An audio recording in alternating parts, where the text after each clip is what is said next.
Belgium's fortresses fell within an afternoon. Bonjour. Aujourd'hui, nous faisons une petite vidéo, ou une belle vidéo, sur l'année 1916, que nous avons intitulée Bonjour le XXe siècle et coucou le XXIe. Pourquoi? Parce que la guerre de 14 en 1916, avec un conflit qui est très large, qui s'étend sur l'Europe d'une part, sur le Moyen-Orient, sur les Balkans, il y en a partout, même quand on voit là-bas, même en Italie, ailleurs, là, toutes ces régions, même le Tyrol, tout est enflammé. Et 1916, c'est une année où, par rapport à ce qui est le plus médiatisé, c'est-à-dire la guerre en France, etc., ça va être le 26 février, la prise de Verdun par les Allemands, et après la reconquête qui va durer jusqu'au 22 septembre. C'est une guerre de position catastrophique sur le plan humain. 350 000 morts de chaque côté, c'est-à-dire 750 000 hommes morts, tués par ce... Ça a été d'ailleurs reconnu, les historiens y appellent quand même la grande boucherie, etc.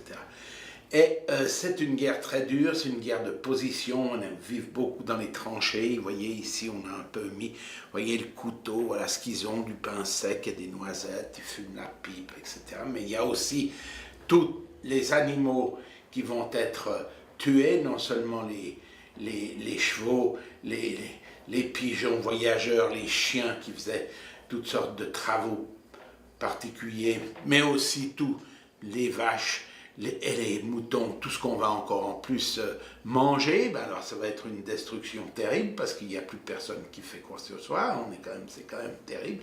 Et il ne faudrait pas non plus oublier les arbres qui vont être beaucoup détruits.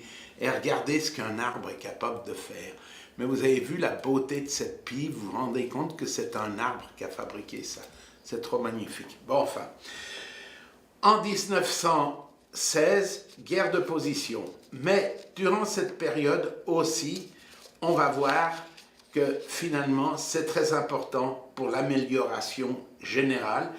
Une amélioration sur... c'est-à-dire que ces guerres, qu'on le veuille ou non, apportent quand même un bénéfice sur la technicité, sur la pratique et sur certaines choses qui vont se moderniser, et on va le voir que ça part depuis 1916 et ça vient jusqu'à nous. Alors, première chose, les automobiles. Ici, on voit une automobile Latil, donc c'était un fabricant très intéressant de cette époque.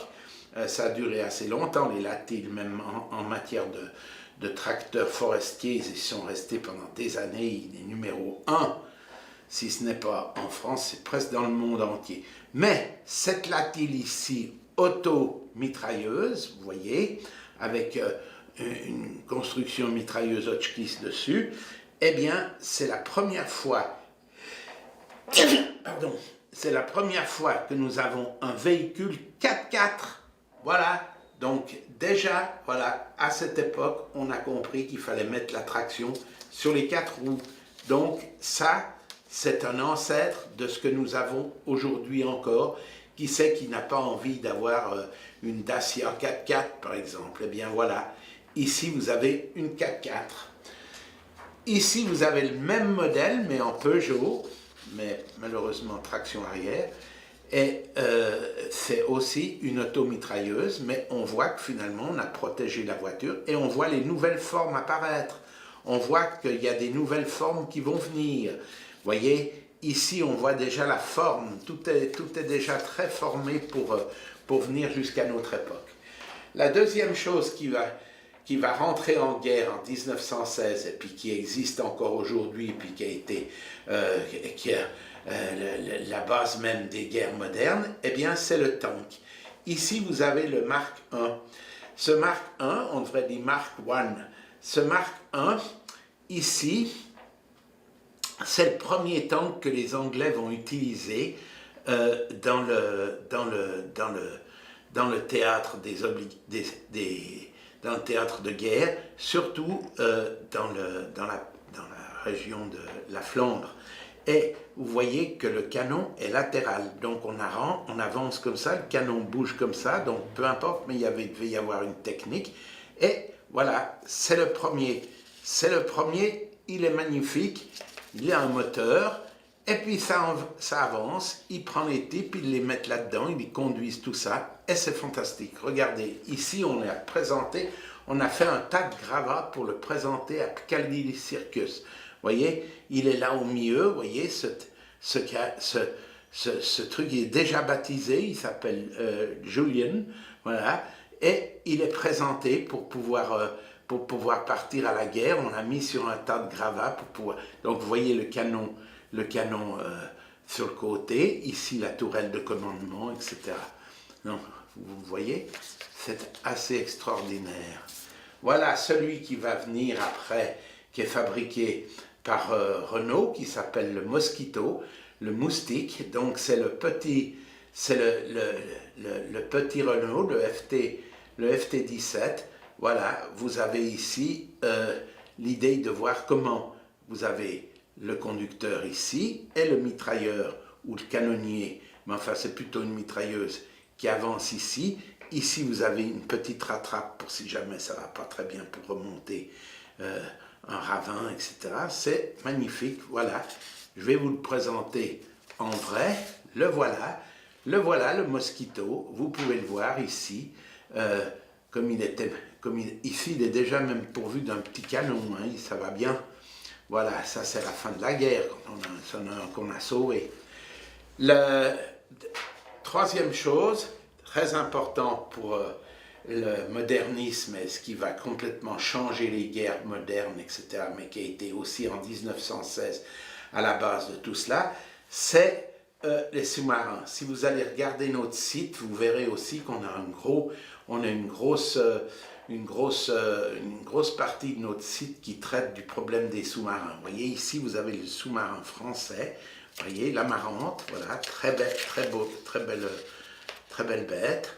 Et puis, alors, les plus dangereux, ceux qui ont fait le plus de dégâts, c'est les U-boats.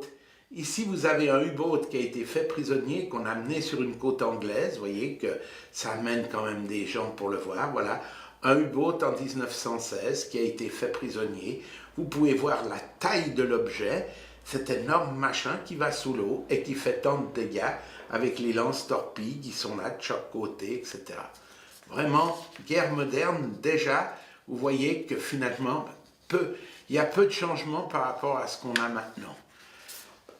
Les héros maintenant de l'aviation, ça aussi c'est important parce qu'il va y avoir l'aviation de chasse. Alors la chasse c'est aussi par rapport à notre guerre moderne et à ce que nous avons vu dans le XXe siècle et aussi au XXIe, eh bien la chasse. Alors ici vous avez le héros français par excellence, magnifique. Regardez cette tête, cette belle tête, c'est Guinemer. C'est le héros, c'est un vrai héros. Regardez ici le nombre de palmes. Il a eu 54 victoires enregistrées et 73, si vous voulez, il y en a 19 autres qui n'ont pas été enregistrées parce que pour avoir l'enregistrement, il fallait qu'il y ait d'une part 2 témoins oculaires et que l'avion ennemi tombe dans les lignes françaises. Bon, alors il y en a eu 54, mais n'empêche qu'il en a quand même descendu 73. Donc il s'est battu en l'air avec son avion. Cet avion qui est le SPAD, regardez comme il est déjà aérodynamique et comme il est beau, avec sa cigogne là au milieu. Vous voyez que finalement le pilote est assis ici et il tire à travers l'hélice. C'est vraiment déjà très moderne. Et on attaque bien, c'est la chasse moderne, hein, on y va, hein, ça c'est le SPAD. Lui avait appelé son avion le Vieux Charles, rien à voir avec De Gaulle, mais enfin il s'appelait le Vieux Charles. Et son escadrille, eh bien elle est là, Et puis ici, vous avez le modèle qu'il a eu quand c'était en 1917. Mais ce qu'il faut considérer, c'est qu'en 1916, ces avions, chaque fois qu'ils rentraient de mission, il y avait une petite amélioration qui était apportée. Et à la fin de la guerre, on a pu faire des choses extraordinaires avec ces avions-là. Voilà le même avion, son avion à lui, qu'on a récupéré et qu'on a amené aux Invalides et qui était dans la cour des Invalides où il était exposé. Vous pouvez voir que cet avion est resté jusqu'en 1930 dans cet espace pour montrer que c'était vraiment l'avion du héros par excellence. Voilà, ça c'est l'avion de Guynemer avec ici son emblème de la cigogne en vol qui est tellement bel oiseau quand il vole et tout, c'est quand même remarquable. Voilà l'ennemi, donc von Richthofen, Manfred, le baron rouge, voilà, le voilà lui, eux aussi, ils ont leur propre héros. En fait, maintenant, comme c'est l'Europe, on a deux héros, on a Guynemer et von Richthofen, voilà, c'est magnifique, voilà son avion, un Fokker, alors lui triplant, encore plus maniable pour les acrobaties, vraiment fantastique. Regardez la beauté de cet avion, il est aussi très beau. C'est pour ça qu'on l'avait appelé le Baron Rouge, parce que lui, il peignait son avion en rouge. Alors voilà, il est prêt, il va attaquer, c'est magnifique. En 1916, on a aussi la première fois qu'un avion est catapulté d'un bateau. Alors il faut le montrer parce que après, ben, c'est une modernité qui va venir. On va créer, on va inventer le porte-avions et on va complètement changer la guerre parce qu'on pourra approcher des lieux de bataille avec des bateaux et qui seront pourvus d'avions. Donc voilà, ça c'est l'ancêtre du porte-avions. Ici, la catapulte, et on catapulte l'avion en l'air. Et vas-y que je te pousse. En avant, s'il vous plaît. Alors ça, c'est formidable. On veut aussi rendre hommage au premier noir pilote français, qui est un Américain, malheureusement. Il s'était engagé dans la Légion étrangère. Il s'appelle Eugène Jacques Brulard. Et vous voyez que ce Eugène Jacques Brulard, il est là, très beau, avec son costume, sa croix de la Légion d'honneur, et il est très distingué dans son costume de jeune lieutenant. Vous voyez, ici, il est aussi représenté parce que, comme je vous dirai là-bas en dessous, il était un peu, comme il était noir, et ben effectivement, il y avait les galibets, il y avait c'était horrible parce que c'était très très de nègres ou de singes. Alors lui, il a été au-delà de tout ça. D'une part, il est là dans son bel uniforme avec son avion, qui est également un SPAD, et on voit ici son petit singe, Jimmy, qui a fait toutes les missions qu'il a faites, il les a fait avec son singe. Sachez qu'il est mort qu'en 1961, ce monsieur, c'est assez mal fini, très, très mal fini pour lui. Il était garçon d'ascenseur au Rockefeller Center, il était retourné à New York, etc. Vous voyez, ça fait rien, mais ici, c'est son heure de gloire, il est beau, il est magnifique avec son singe. Et là, vous voyez, je vous ai noté pour que vous puissiez voir, vous voyez, ici, Eugène Jacques Brulard est un Américain, premier pilote de chasse noir, donc parce qu'il est noir, à servir dans l'armée française. Pourquoi? Parce qu'il était de la Légion étrangère, il a été attaché à l'escadrille SPAD 93. Voilà. Il ne vole jamais sans sa mascotte, le singe Jimmy, que voilà, le petit Jimmy est là. Les animaux dans la guerre, vous voyez, là, il y a un singe pour une fois. Voilà. Régulièrement discriminé pour sa couleur de peau, il fera inscrire sa devise sur le fuselage de son avion, All blood runs red. Tout sang coule rouge. Eh ben voilà, c'est une belle façon de le dire encore, n'est-ce pas? On ne doit pas oublier non plus que pendant la guerre de 14-18, le dénommé Hitler, Adolf Hitler, le revanchard, on peut dire, puisque finalement c'est ça qui va c'est ça qui va se passer dans sa tête. Là, il est dans son costume avec son casque à pointe. Je vais vous le présenter un peu différemment. Vous voyez qu'il a pas encore sa petite moustache toute droite. Vous voyez, là, il est dans son costume de caporal. Il a déjà sa petite croix de fer qui est mentionnée ici. Il est caporal de liaison, donc il court tout le temps entre l'état-major et les tranchées et il va délivrer les messages, etc. Son travail de caporal, il est inscrit dans l'armée de Bavière, donc il se bat avec les Bavarois dans la région des Flandres. Et ensuite, plus bas, jusque dans la Somme. Au début, il aurait été une première fois blessé à l'épaule, et puis ensuite, il sera gazé, donc il deviendra aveugle et aphone, et bon, il y aura toute sa réhabilitation qui est à prendre en considération, et qui montrera que finalement, il a été soigné dans un asile en Poméranie, asile qui était quand même un asile psychiatrique parce que, ayant perdu la vue et la parole, c'était extrêmement grave pour lui. Ici, vous le voyez avec ses camarades, mais surtout avec le chien Foxy, qui l'accompagnait dans ses missions. Lui-même, il est là. Voilà.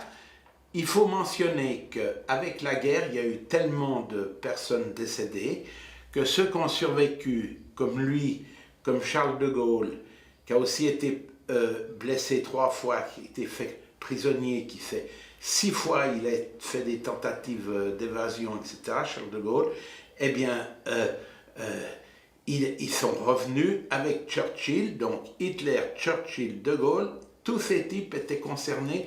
Churchill, lui, s'est concerné sur les Dardanelles et ces endroits-là où il était dans la marine, mais vous voyez que celui-ci, il avait quasiment pas de grade.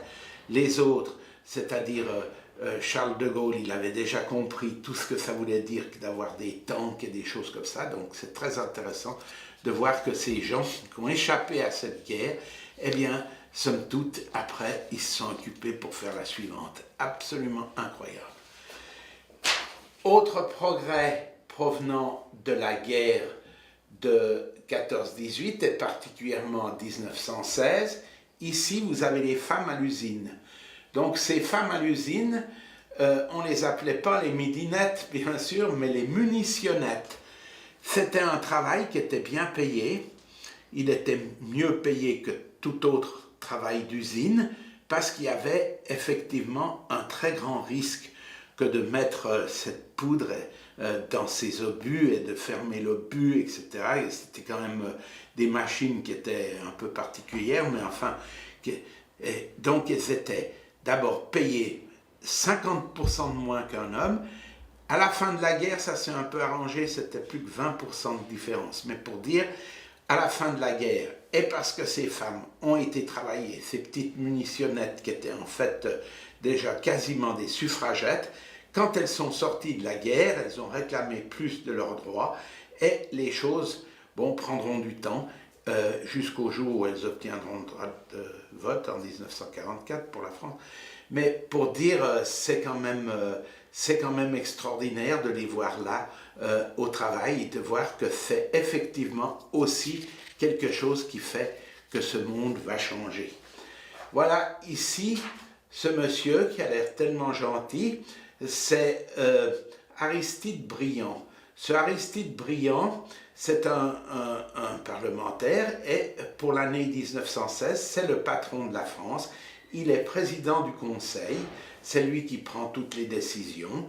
Mais évidemment, il y a des ministres de la guerre, etc., auxquels ça doit être aussi très difficile de faire comprendre certaines choses. Mais enfin, il va se tenir là pendant l'année 1916.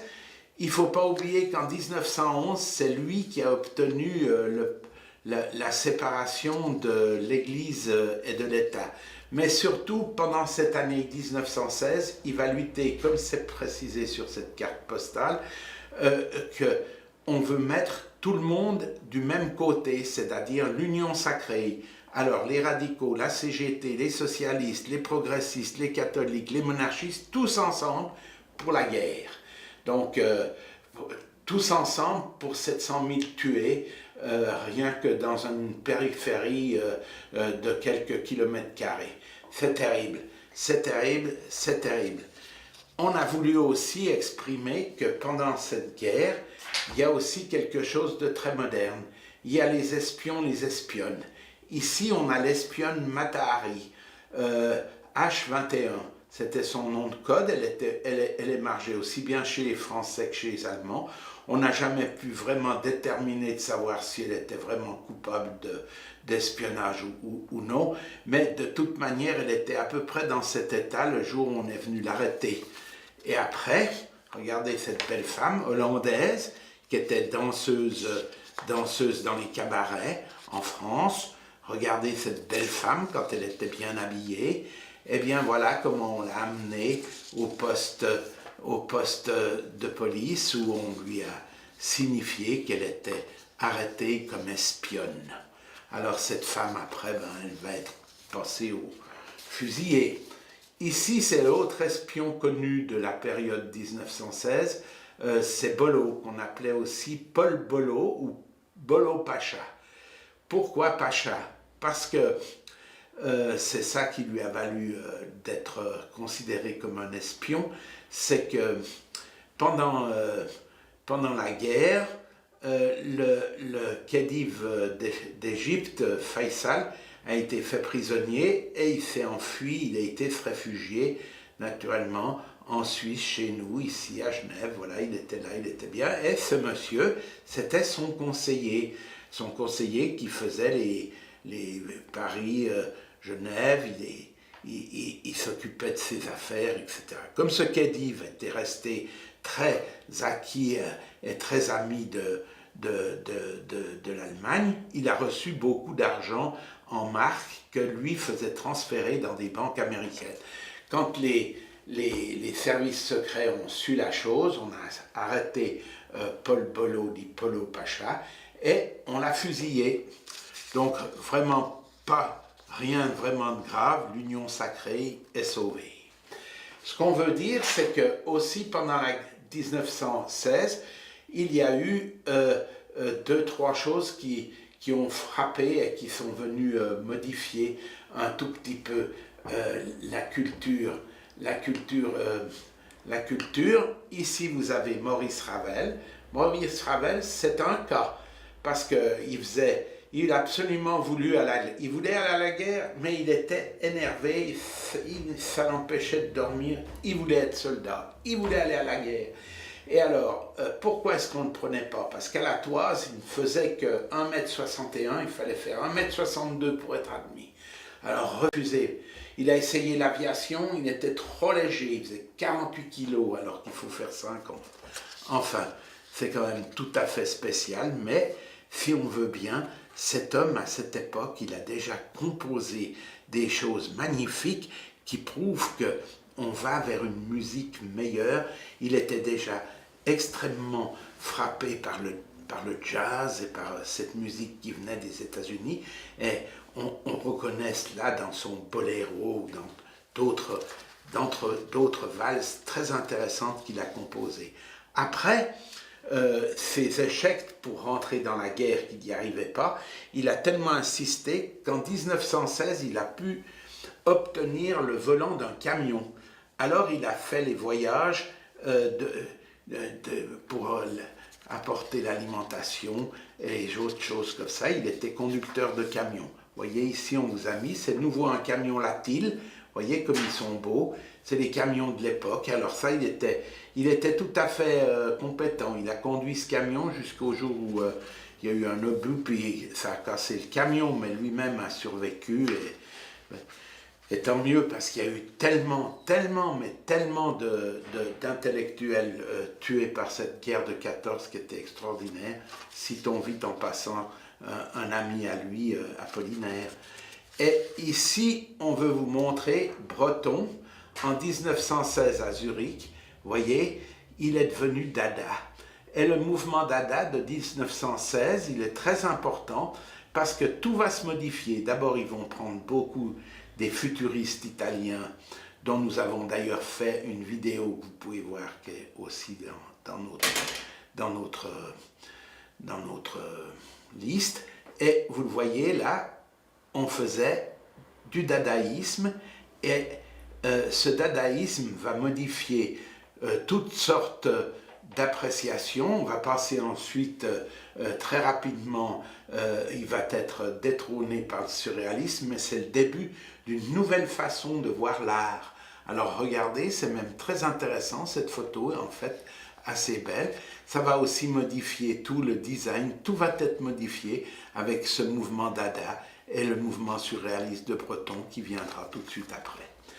Pour en finir, nous avons mis ici l'éléphant. Cet éléphant, qui est la propriété de celui qui est dessus, c'est-à-dire un militaire allemand qui était propriétaire d'un cirque qui a amené ses éléphants pour le travail. Vous voyez, il faut bouger toutes ces grosses quantités de bois et de choses comme ça pour amener dans les tranchées, pour travailler à l'étayage des tranchées, puisque c'est la guerre de position, donc on ne fait rien d'extraordinaire. Eh bien voilà, ici vous avez un éléphant qui a aussi donné sa participation à la guerre de 14-18 et en particulier en 1916. Ici, comme je vous ai dit, on a mis, voyez, la pipe, parce qu'à l'époque, ils fumaient la pipe. C'était des pipes plutôt petites pour qu'il y ait peu de place dans les uniformes. D'ailleurs, on a constaté que l'uniforme, que ce soit allemand ou français, l'uniforme, ils ont des poches. Quand les poches des soldats sont petites, dès qu'il y a des officiers, les poches s'agrandissent, même les poches des généraux sont très grandes. Les généraux n'ont rien à mettre dans leurs poches, mais les pauvres, eh ben, finalement, ils mettaient, vous voyez, ils pouvaient avoir comme ça une blague à tabac, vous voyez, en cuir, ça se faisait à l'époque. Et puis, ils avaient ce qu'ils appelaient le petit gris, c'est-à-dire un tabac qu'on peut encore trouver, c'est un caporal, c'est du tabac de chez nous, du tabac de la Meuse, du tabac comme ça, c'est du tabac, c'est un peu brut, enfin, ils mettaient ça, ils avaient ça dans des petites pipes, ce qu'ils appelaient des brûle-gueules, un peu, voilà. Et ici, l'autre chose essentielle pour la vie dans la tranchée, le vin rouge, vous voyez, ici, une bouteille de vin rouge de l'époque, donc ils se mettaient ça, ils avaient ça comme ça, ils pouvaient, là, je vais le servir, vous voyez, je sers, c'est du gros rouge, il tache, mais enfin il est là, il est magnifique. Voilà, c'est ça, c'était la vie en tranchée avec le pain sec, vous voyez, le pain il est sec, vous voyez, pain sec. Ouais, pain sec. Un petit peu de noisettes, la bougie parce qu'il n'y avait rien vraiment d'autre, puis encore, il ne fallait pas allumer. Voilà. Je vous ai envoyé une vidéo pour l'année 1916, parce que nous avons déjà fait pour 1914 un hommage à Fournier, pour 1915 Anzac et les Dardanelles, et aujourd'hui c'était pour vous montrer l'évolution de la technologie par la guerre pour aller vers le XXe siècle et le XXIe siècle. À plus tard.